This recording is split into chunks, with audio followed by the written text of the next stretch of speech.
Halo teman-teman, selamat datang di mata pelajaran PKK Produk Kreatif dan Kewirausahaan Produksi Massal Kelas 12 Bab 1. Selamat menyaksikan. Berikut kompetensi dasar. Poin pertama 3.10 Menganalisis perencanaan produksi massal. Poin kedua 4.10 Membuat perencanaan produksi massal. Tujuan pembelajaran. Setelah mempelajari bab ini diharapkan 1. Siswa dapat memahami tentang produksi massal. 2.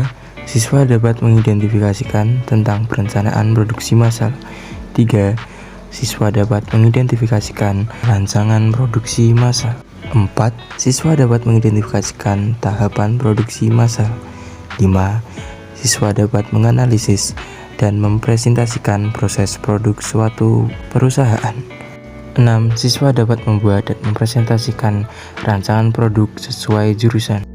Jika teman-teman bertanya, apa pengertian produksi massal?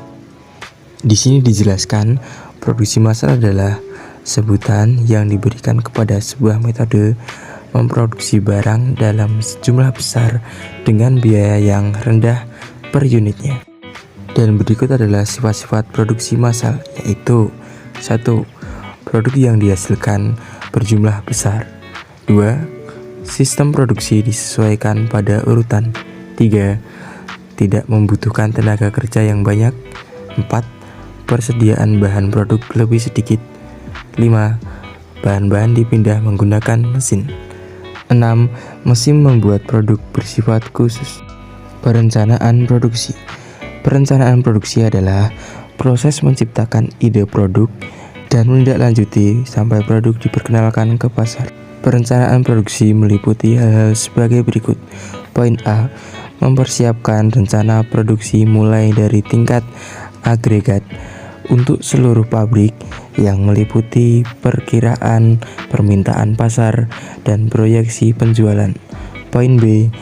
Membuat jadwal penyelesaian setiap produk yang diproduksi. Poin C. Merencanakan produksi dan menggandakan komponen yang dibutuhkan dari luar atau bisa disebut bought out item dan bahan baku. Poin D. Menjadwalkan proses operasi setiap order pada stasiun kerja terkait. Poin C. Menyampaikan jadwal penyelesaian setiap order kepada para pesanan. Jenis perencanaan produksi ada 2 poin. 1. Perencanaan produksi jangka pendek atau perencanaan operasional, yaitu penentuan kegiatan produksi yang akan dilakukan dalam jangka waktu suatu tahun mendatang atau kurang, dengan tujuan untuk mengatur pengguna tenaga kerja, persediaan bahan dan fasilitas produksi yang dimiliki perusahaan pabrik. Oleh karenanya, perencanaan produksi jangka pendek berhubungan dengan pengaturan operasi produksi, penentuan tingkatan kegiatan maka perencanaan ini disebut juga dengan perencanaan operasional.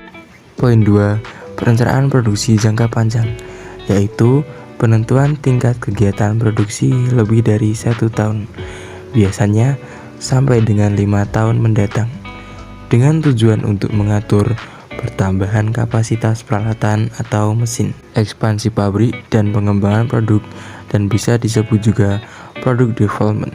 Fungsi dan tujuan perencanaan produksi. 1. Menjamin rencana penjualan dan rencana produksi konsisten terhadap rencana strategi perusahaan. 2. Sebagai alat ukur performansi proses perencanaan produksi. 3. Menjamin kemampuan produksi konsisten terhadap rencana produksi. 4. Minor hasil produksi aktual terhadap rencana produksi dan membuat penyesuaian.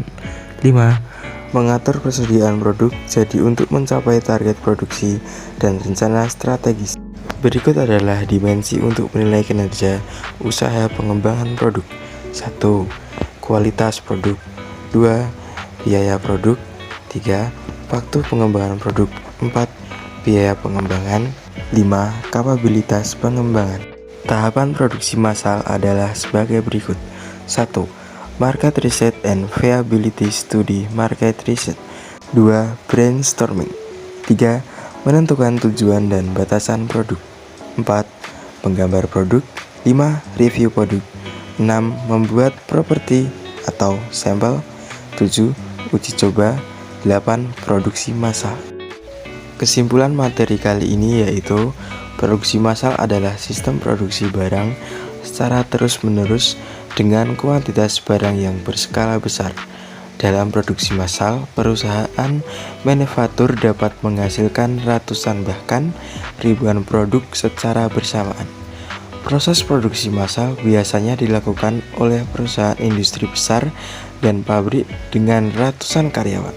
Apalagi, aliran produk selalu berjalan secara terus-menerus, sehingga tidak mengherankan kalau suatu pabrik besar dapat menghasilkan begitu banyak produk dalam waktu yang singkat.